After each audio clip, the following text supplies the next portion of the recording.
¿Qué es el nuevo orden mundial? Es el nombre que voy a utilizar para un periodo de la historia. ¿Qué periodo? El periodo en el que vivimos actualmente. ¿Desde cuándo? Desde que cayó la Unión Soviética y el mundo dejó de ser bipolar hasta la actualidad. A eso lo llamo nuevo orden mundial. Obviamente eso nos lleva primero a una pregunta, ¿no? Que algunos de nosotros tal vez ya tengamos resuelta. El nuevo orden mundial comienza cuando cae la Unión Soviética. La pregunta obligatoria es, ¿y por qué cayó la Unión Soviética? ¿No? ¿O cómo cayó la Unión Soviética? ¿O qué factores llevaron a que cayera la Unión Soviética? Ya, eso espero que ya lo conozcan. Por si acaso no lo conocieron, eh, disculpen la desconfianza, ¿no? Pero por si acaso no lo conocieron, estos son los factores. Ah, muy bien, Pablo, muy bien. O sea, cuando a mí me preguntan, ¿pero por qué cayó la Unión Soviética? Ya, ese es otro capítulo. Este capítulo que voy a colocar aquí en la pantalla, como introducción, porque no nos vamos a explayar en esto, no nos vamos a explayar en esto, lo coloco simplemente como introducción, como un refresco, como un repaso. Este capítulo de aquí es antes del nuevo orden mundial, ¿ok? Si yo digo, el nuevo orden mundial es el periodo que se inicia cuando cae la Unión Soviética y el modelo socialista, entonces yo tengo primero que saber por qué y cómo cayó el modelo socialista. Como lo dice Pablo, la causa principal está en la economía. Muy bien, Pablo, eso es fundamental que lo tengamos claro. ¿Por qué cae la Unión Soviética? Por razones económicas, fundamentalmente por razones económicas.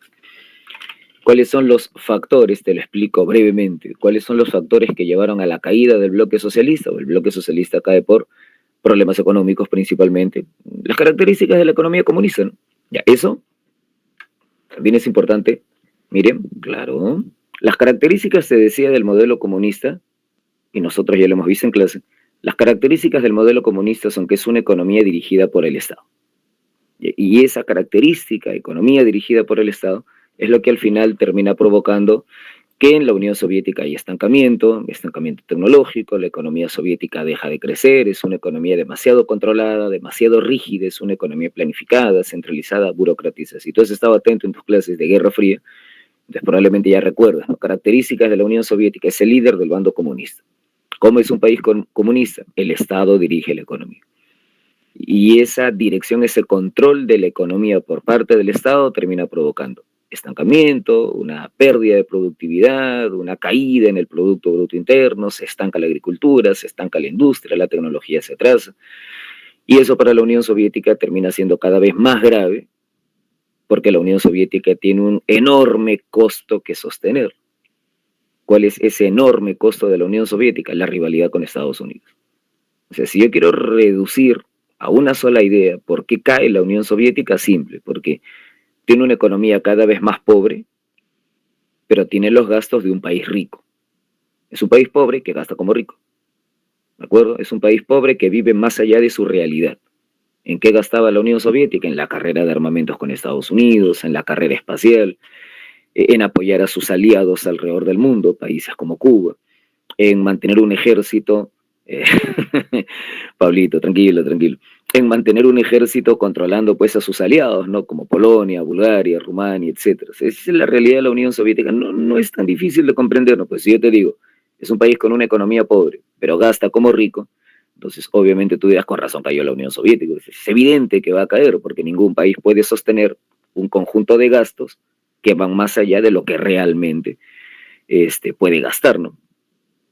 Poniéndote un ejemplo de actualidad, no quiero entrar en la polémica, no quiero entrar en la polémica, pero poniéndote un ejemplo de actualidad, más o menos es de lo que se queja este caballero de peinado simpático que acaba de ganar las elecciones en Argentina, ese tipo al que le dicen el pelucas, que dice que cuando entre, sí, Milei, ese patita, ajá, gracias, Catherine, que más o menos dice que cuando él llegue al poder, creo que va a gobernar dentro de 2 semanas, él dice, ¿no?, que va a eliminar el gasto público, que va a dejar de gastar aquí, aquí, acá, porque el Estado argentino, dice, está al borde de la bancarrota. Y es más o menos lo que pasaba en la Unión Soviética. El gasto público es inmenso, pero es una economía cada vez menos productiva. Entonces eso termina generando malestar, escasez, descontento, problemas económicos. Evidentemente, si la economía del país está cada vez peor y los gastos son excesivos, evidentemente cualquiera de ustedes estará preguntando, pero nadie se dio cuenta. O sea, no hubo alguien lo suficientemente inteligente como para decir hay que cambiar el país. Luis Alexis, inflación. Aunque aquí en la Unión Soviética, en un país comunista, La inflación no es tanto un problema, ¿por qué? Porque el Estado dirige la economía. ¿Me captas, Luis Alexis? Entonces el Estado fija precios, no permite que los precios suban. Pero lo que sí es verdad es que los productos empiezan a escasear. O sea, eso sí es constante en la Unión Soviética, es una escasez. O sea, no hay producción suficiente de bienes, de víveres, etc. Ahora te comentaba, ¿no? Y nadie se dio cuenta, carambas. Bueno, sí, sí, sí. El último gobernante de la Unión Soviética, Mikhail Gorbachev, entendió que este sistema necesitaba reformas. Entonces, Mikhail Gorbachev trata de no olvidarlo, por favor, yo sé que varios de ustedes lo conocen. Mikhail Gorbachev ocupa un lugar central en este proceso. ¿Quién es Mikhail Gorbachev? Es el último gobernante de la Unión Soviética. ¿Y por qué es importante? Porque él trató de reformar el sistema. ¿Qué intentó hacer? Uno, reformar la economía. A esa reforma se le llamó perestroika. Dos, reformar el sistema de gobierno, la política. A esa reforma se le llamó glasnost. Trata, por favor, de tener en tu cabeza bien claros los conceptos. ¿Qué fue la perestroika? La reforma de la economía. ¿Qué fue el glasnost? La reforma del gobierno, del sistema político. ¿Cuáles fueron los cambios a nivel económico? ¿En qué consistió la perestroika? Bueno, te lo puedes imaginar, ¿no? Si era una economía dirigida por el Estado, lo que vamos a hacer es lo contrario. Bueno, vamos a permitir libre mercado. Entonces, ¿en qué consistió la perestroika? Apertura, empresas privadas, inversión extranjera, lo lógico, ¿no? José David me dice, ¿pero por qué se le ocurrió cambiar el sistema de gobierno? Por esto, pues, amigo, por la crisis económica. La crisis económica, en la época de Gorbachev, la crisis económica era imposible de ocultar. Déjame ver si te puedo encontrar por acá una imagen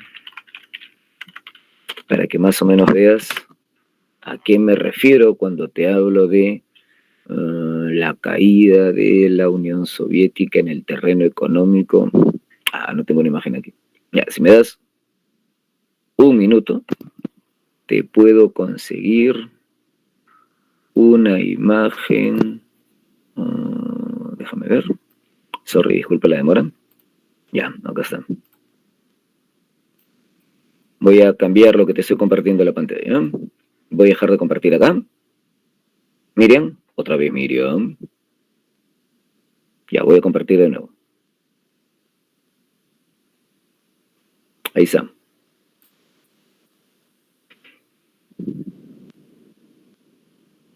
Josué, ¿llegas a ver ese gráfico ahí en la pantalla? Sí, profe. Ya, genial. Entonces, tú has hecho una muy buena pregunta. ¿Por qué de pronto a este patita llamado Gorbachev se le ocurre cambiar el sistema? Bueno, por eso pues, hermano. Porque todos los indicadores económicos de la Unión Soviética se estaban desplomando desde hace años. Entre los años 60, 70, 75, 80, tú eras un gobernante de la Unión Soviética, te das cuenta que, no pasa nada. Este sistema necesita cambios urgentes. La barra anaranjada es 60, la barra verde es 70, la barra amarilla es 76, la barra morada es 80. Entonces tú ibas viendo cómo la producción industrial, plop, se derrumbaba. La producción agrícola disminuía. El transporte, abajo. El comercio exterior, abajo. La productividad laboral, abajo. Los ingresos reales por habitantes se hundían brutalmente. El ciudadano soviético no veía estas cifras. Yo te estoy mostrando una primicia, no le cuentes a nadie. El ciudadano soviético esto no lo sabía. ¿Por qué? Porque la URSS era una dictadura. En una dictadura y esta información no se comparte. En una dictadura la gente percibe que algo no está bien, ¿no? Pero no conocen las cifras reales. El gobierno le mienten. En Venezuela no le dicen a la gente, estamos mal por culpa del bloqueo de Estados Unidos. Florazo, que está mal porque el modelo económico es un desastre. Pero el pueblo recibe la información que el gobierno le quiere dar. Entonces ahí en la Unión Soviética, ¿cuál era la realidad en los años 70, 80? La economía se estaba desplomando. Esto, Josué, Miriam, Luis Alexis, Catherine, Pablo, si tú fueras Gorbachev, si gobernaras la URSS y ves estas cifras, creo que habrías llegado a la misma conclusión que Gorbachev, ¿no? Hay que hacer un cambio. Urgente hay que hacer un cambio. La realidad económica de la URSS es lo que presiona a Gorbachev para hacer estas reformas. No es que lo palabrearon y lo convencieron que el capitalismo era mejor, simplemente que él se da cuenta que el modelo económico no está funcionando. Esto también es... Dime. ¿También hizo lo anterior? Dime. O sea, ya él tiene la necesidad de cambiar el sistema de gobierno, pero él toma como ejemplo algún otro otro modelo, de repente el socialismo, capitalismo, no sé, Claro, toma otro sí. modelo o lo hace simplemente por la necesidad. No, si te das cuenta, ahorita regresamos a la diapositiva anterior, pero cuando dijimos que él reforma la economía, ¿qué hace? Bueno, introduce mecanismos del sistema capitalista, ¿verdad? Si te digo empresa privada, si te digo que va a reducir el control del Estado sobre la economía, si te digo que va a permitir que los precios fluctúen, que va a privatizar algunas empresas públicas, entonces tú sacas la cuenta, ¿no? Empresas privadas, privatizaciones, apertura. Entonces lo que él está haciendo es introducir en el modelo socialista, en el modelo soviético, principios de la economía capitalista. Está cambiando el modelo. O si quieres decirlo de forma más cruda, está abandonando el modelo económico, está abandonando el modelo comunista. Es eso lo que lo inspira, ¿no? Las economías de mercado, la economía norteamericana, la economía de Europa Occidental era obviamente más competitiva. Entonces él introduce en el modelo soviético algunos elementos del modelo económico opuesto, ¿no? Del modelo económico rival. Eso de aquí también. Catherine hace una buena comparación. ¿Sería algo así como lo de China? Sí, es una muy buena comparación. ¿Sabes cuál es la diferencia? Que los cambios económicos de China han sido graduales, regulados por el Estado. Y en China el Estado mantiene una fuerte intervención en la economía. Por eso la economía china no es completamente comunista, pero tampoco es completamente una economía de mercado. Es una economía de mercado dirigida por el Estado. A Gorbachev, a este señor del que estamos hablando, se le acusa de que sus reformas económicas fueron demasiado apresuradas, demasiado violentas, demasiado aceleradas. Quiso cambiar demasiado, demasiado rápido. Y eso terminó desorganizando la economía. Aparte que la URSS tenía algunos problemas que China no tiene. Ahora te lo voy a comentar también. Disculpa, Josué, disculpa, Catherine. ¿Hasta ahí me has entendido lo que te estaba explicando? ¿Cómo llega Gorbachev a la conclusión de que hay que reformar la economía soviética por los problemas económicos? ¿De acuerdo? Pero sus reformas son demasiado apresuradas. Mira este gráfico que tienes en la pantalla. Si te detienes un rato a analizarlo, este gráfico es gravísimo. Porque si yo analizo ese gráfico así con calma, me doy cuenta de que más de la mitad de lo que vende la Unión Soviética son productos primarios. ¿Te das cuenta? Más de la mitad de lo que vende al mundo la Unión Soviética era combustible y energía. O sea, ¿qué vendía la Unión Soviética en los años 80? Petróleo, gas, carbón. Carbón, gas, petróleo, carbón. Y si uno se pone a pensar, tiene el perfil de un país tercermundista. ¿Sí o no? Porque un país desarrollado no sobrevive vendiendo petróleo, gas y carbón.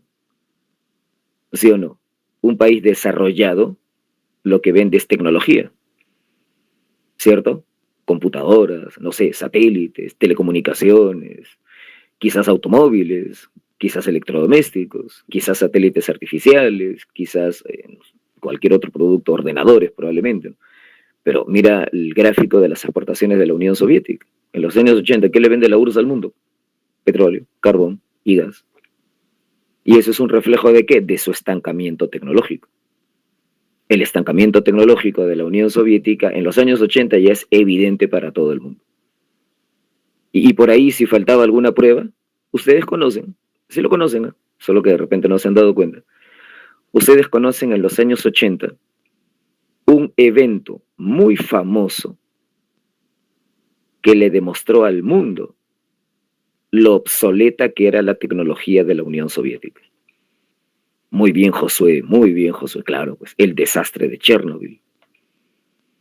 ¿Recuerdan eso? El desastre de la planta nuclear de Chernobyl. ¿Qué ocurrió? ¿Por qué? Por lo anticuada que era la tecnología de las plantas nucleares de la Unión Soviética. Plantas nucleares que funcionaban con una tecnología A, anticuada, y B, barata. ¿Por qué? Porque era un país A, atrasado, y B, cada vez más pobre. Chernobyl no es la causa de que se hunda la Unión Soviética, ¿no? Pero es una demostración de las cosas que estaban fallando en el país. Tecnología anticuada y un Estado casi en bancarrota porque la economía cada vez producía menos y los gastos eran gigantescos. ¿De acuerdo? Cierro esto de acá y voy a volver a compartir lo que te había estado mostrando en la pantalla hace un instante. Te vuelvo a decir, el tema de la caída de la Unión Soviética no es nuestro tema principal hoy, ¿ya? Solamente quería que lo tuvieras presente por si acaso no lo tengas claro, ¿no? Yo sé. Miren, dice, huele mal, miren. Dime. ¿Ahora su qué? Su economía. ¿Ya? ¿Qué tiene? ¿De la URSS? ¿Cómo está? ¿Si está mejor? Uy, pero no me puedes preguntar eso. Si hoy la URSS no existe. Ahorita es un muerto. Lo que estás viendo en la pantalla es un difunto. Estamos haciendo Ouija. La Unión Soviética desapareció. Lo que tú me estás hablando hoy es Rusia. Ah, ya. Bueno, Rusia hoy sí es un país con una economía un poquito mejor de lo que era la antigua Unión Soviética. Pero igual, pues Rusia tampoco es una gran potencia tecnológica. Yo puedo apostarte a lo que quieras, a que tú ahorita en tu casa no tienes ningún producto hecho en Rusia. Así que no es un gigante tecnológico, pues. No tienes un televisor ni un celular que digan hecho en Rusia. Te apuesto a lo que quieras, te apuesto tu vacante en San Marcos. ¿Eh? Entonces, ¿cuáles son las reformas de la Unión Soviética? Las reformas de Gorbachev son la perestroika, reforma económica, el glasnost, reforma política, democracia, participación del pueblo, no tienes por qué, y una nueva política exterior. Esas son las reformas de Gorbachev. Hay que reformar la economía, hay que reformar el sistema político y hay que reformar la política exterior.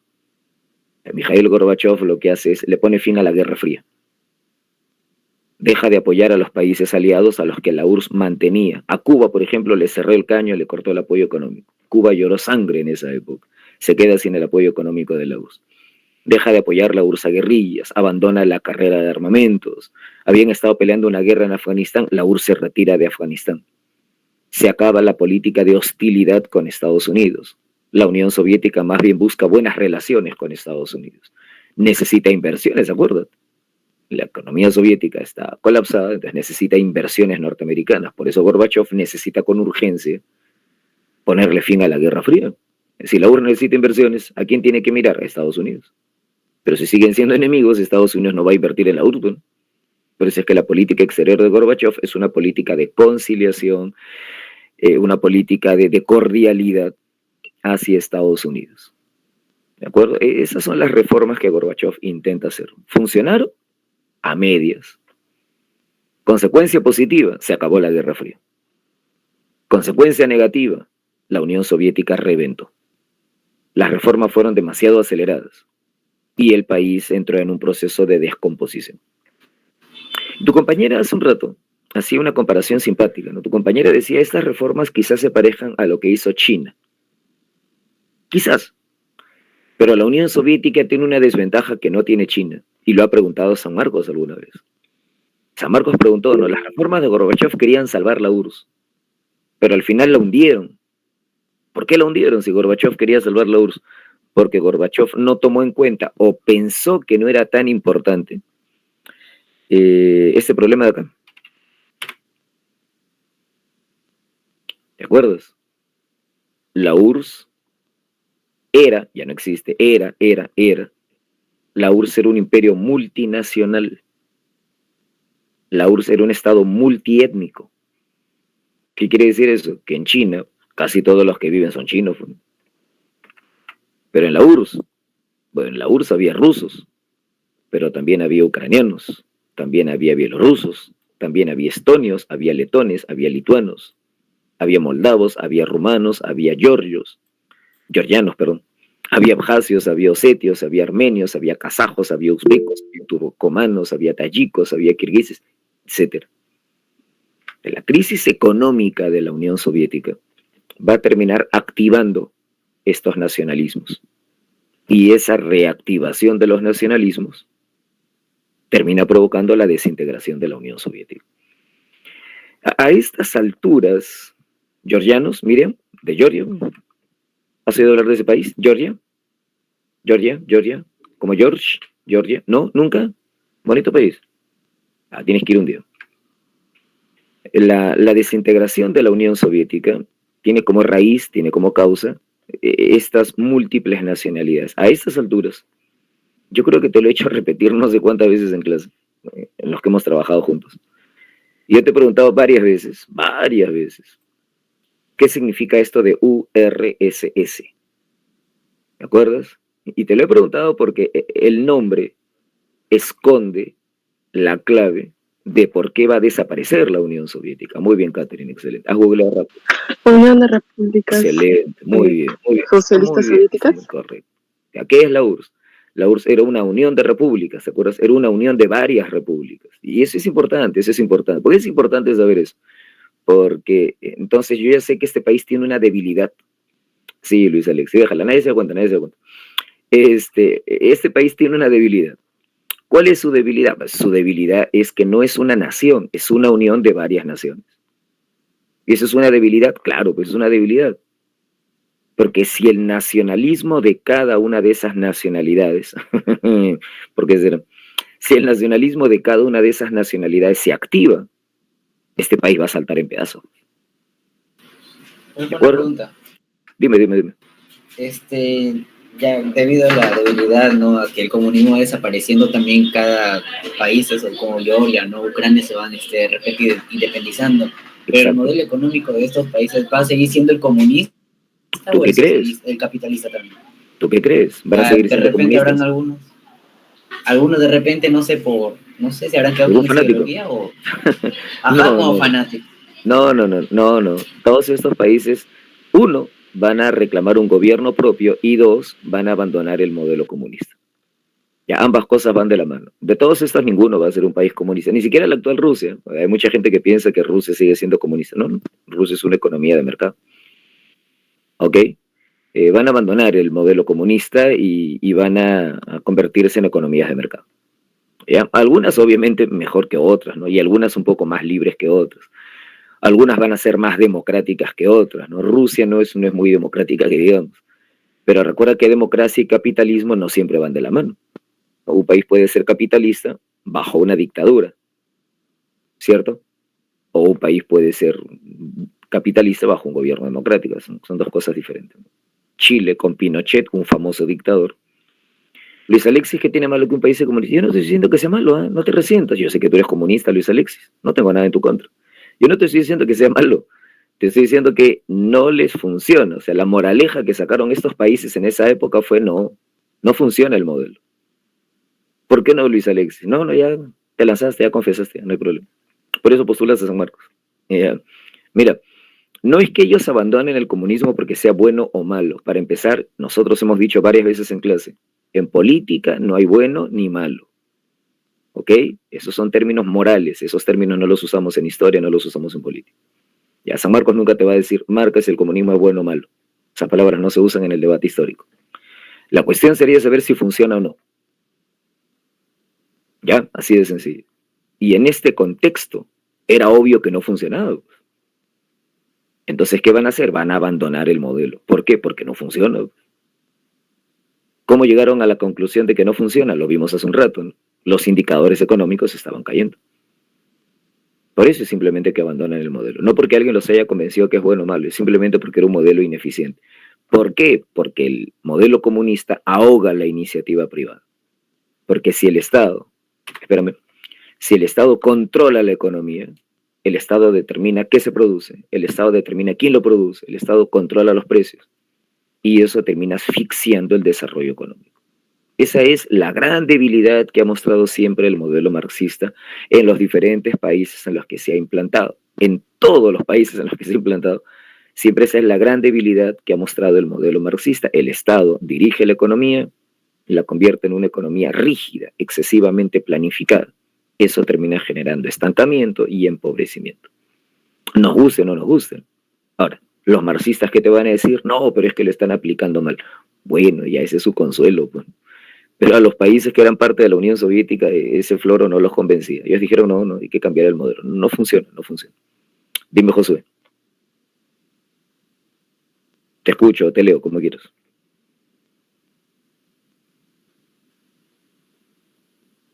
Josué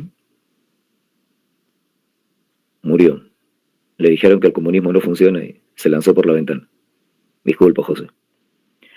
Bueno, entonces esa caída de la Unión Soviética, esa caída del socialismo real, así se le llama también socialismo real, es lo que nos va a llevar, ahora sí, regreso al tema de hoy, es lo que nos va a llevar al nuevo orden mundial. ¿Cómo llego a este momento llamado nuevo orden mundial? Bueno, el nuevo orden mundial es un producto de la caída del bloque socialista y de la Unión Soviética. ¿Quién fue el último gobernante de la URSS? Mikhail Gorbachev. ¿Se dio cuenta que el país estaba mal? Sí. ¿Qué hizo? Intentó hacer reformas. ¿Salieron bien? No. Las reformas se salieron de control. ¿Cuál fue la consecuencia? La URSS desapareció. ¿Quién habrá estado muriéndose de risa al ver que la Unión Soviética desaparecía? Estados Unidos, pues. Tu compañera Edwin levantó la mano. ¿Así? Ya. No lo veo. De repente la tiene levantada en su casa. Edwin, dime. Disculpe, lo de la economía, ¿fue culpa del comunismo exactamente o fue por, más que todo, por por la presión de Estados Unidos hacia la URSS? Bueno, ese también es un debate, ¿no? Si la URSS no hubiera estado en rivalidad con Estados Unidos, su economía hubiera resistido, ese también es un buen debate histórico. Yo creo que sí, ya que tenían el suficiente dinero como para producir armas nucleares, ¿no crees? Ahora, que un país pueda producir armas nucleares tampoco es una evidencia de que su economía sea rica o desarrollada. Recuerda que Corea del Norte también tiene armas nucleares y Pakistán también, pero a costa de un enorme esfuerzo económico. Recursos que podrían utilizar en mejorar las condiciones de vida de la población los destinan a la fabricación de armas. Claro, ya esa sería otra cuestión, ¿no? Y si no hubiera existido esa rivalidad con Estados Unidos, bueno, el problema es que, ¿cómo sacas a Estados Unidos de la ecuación? Como lo mencionó Luis Alexis, para Estados Unidos el comunismo no es conveniente, claro. O sea, los países occidentales, como Estados Unidos, Francia, Gran Bretaña, lo hemos dicho en clase, siempre fueron anticomunistas porque veían esa doctrina como una doctrina expansionista. ¿Eso es verdad? Sí, también. Marx, Lenin, tenían la visión de que la revolución debía ser mundial.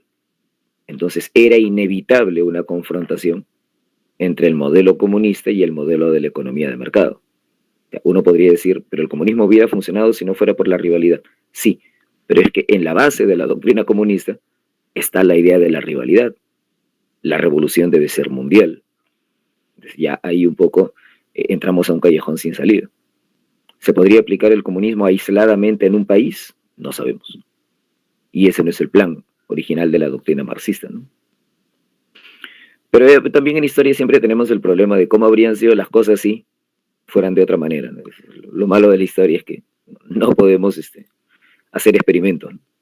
Sería bacán, pero no podemos. Bueno, te decía, ¿no? En el año 91 desaparece la URSS, el mundo deja de ser bipolar y entramos al capítulo de hoy, que es el nuevo orden mundial.